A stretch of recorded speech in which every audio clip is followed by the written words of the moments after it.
Welcome to Delta History, where the battlefield speaks and the echoes of war tell their own story.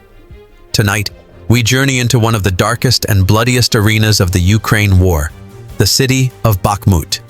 Once a bustling urban hub, alive with families, commerce, and dreams, Bakhmut today is nothing but a skeleton of itself. Buildings stand hollow, their windows shattered, their walls scarred by shellfire. Streets that once carried children to school and workers to their jobs now carry only the smell of smoke, rubble, and blood. But beneath that silence, beneath that ruin, something far more dangerous waited. Because in Bakhmut, silence is not peace. It is the calm before the storm. And that storm was waiting for Russia, set by the Ukrainian Azov Brigade. This is the story of a trap, a kill zone prepared with patience and precision, where Russian troops, advancing with confidence, walked into a nightmare they never expected.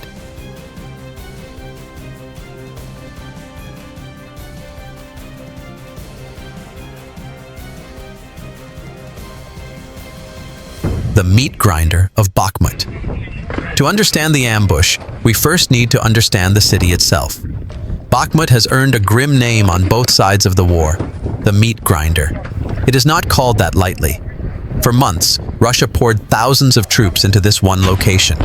Elite Wagner mercenaries, regular army conscripts, even prisoners pulled from Russian jails, all were thrown into the cauldron. Why? Because Bakhmut became more than just a city. For Moscow, capturing it was symbolic, proof that Russia was advancing, proof they could still grind Ukraine into submission. For Kyiv, holding it was equally symbolic, a way to show that even the full weight of the Russian war machine could be stopped by Ukrainian resolve. So Bakhmut turned into hell. Endless artillery barrages leveled block after block. Bodies piled up in trenches. Drones circled overhead like vultures. Day after day, night after night, soldiers fought over mere meters of ruined ground. But within this chaos, within this endless struggle, Ukraine's Azov Brigade saw an opportunity. Instead of merely defending, they would set a trap. Instead of just surviving, they would lure Russia into destruction. Building the trap. The Azov Brigade, infamous and respected in equal measure, had learned to adapt. They had seen Russia's tactics again and again. Reconnaissance drones, artillery softening, then waves of infantry followed by armored pushes. The Russians were predictable. Predictability is a death sentence in war. So Azov began their preparations weeks in advance. They turned broken buildings into fortresses. They laid hidden firing lanes across alleyways. Sniper teams studied angles from rooftops and basements, marking exactly where Russian troops would pass. Every trench was dug with purpose. Every machine gun was positioned with thought. Mortar crews memorized coordinates until they could call fire missions in their sleep. And in hidden shelters, FPV drones were lined up like arrows in a quiver, waiting for their release. The kill zone was designed like a net. Once Russia entered, there would be no way out. The Russian push. On the night of the ambush, Russian reconnaissance drones flew overhead. Their cameras scanned the ruins.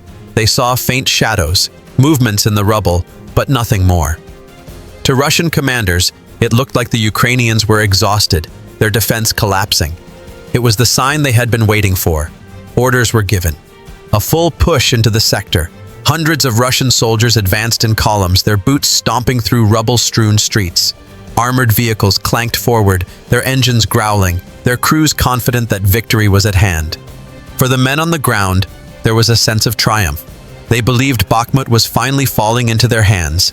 But what they didn't know, what they couldn't see, was that every step had already been measured. Every building they passed was already targeted. Every street they walked had been mapped as a kill zone.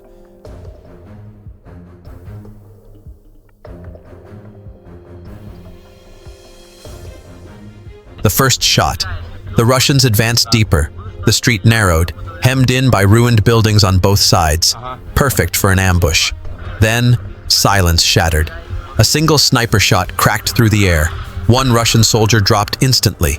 Confusion spread. Soldiers scrambled for cover. Seconds later, another shot rang out. Another man fell. And then came the mortars. The night sky screamed as shells fell onto the lead and rear of the convoy. The explosions tore through armored vehicles, turning them into flaming wrecks. Suddenly, the Russians realized they were trapped. The kill zone was sealed. From hidden windows, machine guns opened fire, cutting into the ranks. From the ruins, anti-tank missiles launched, streaking toward Russian armor. Vehicles exploded one by one, their crews scrambling out only to be cut down by sniper and machine gun fire. And then came the drones. FPV drones, small, fast, and deadly, screamed like hornets as they dove into Russian positions. Some slammed directly into soldiers. Others punched through vehicles, detonating inside. Each explosion sent shockwaves of terror. What moments earlier seemed like a victorious advance had turned into chaos.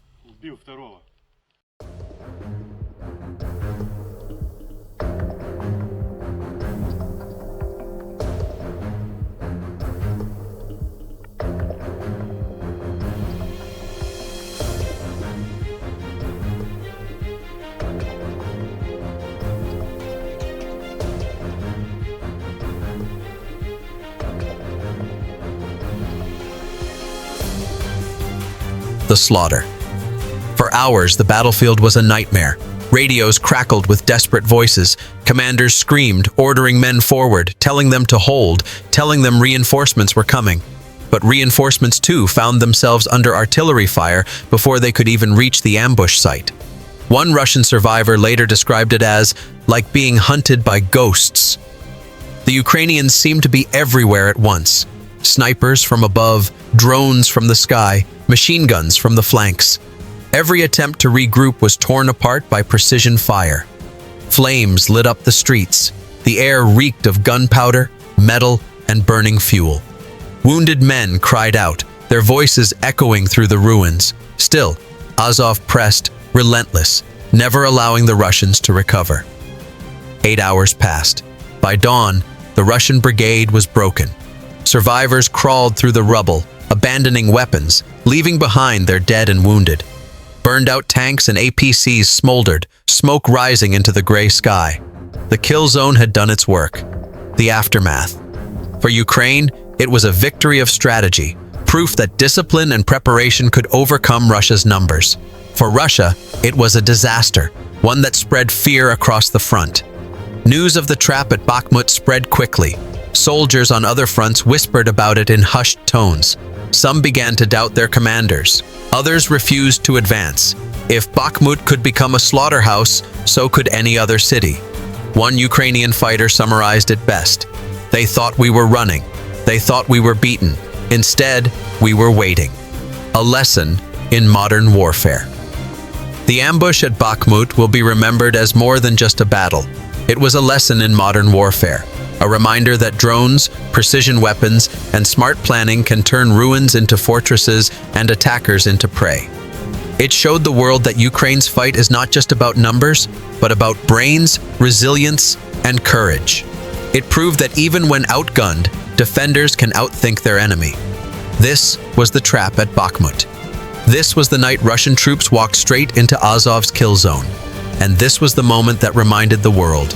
The battle for Ukraine is far from over. Welcome to Delta history, where every shot fired, every ambush set, and every sacrifice made becomes part of history's echo. Stay with us, because the war is still being written.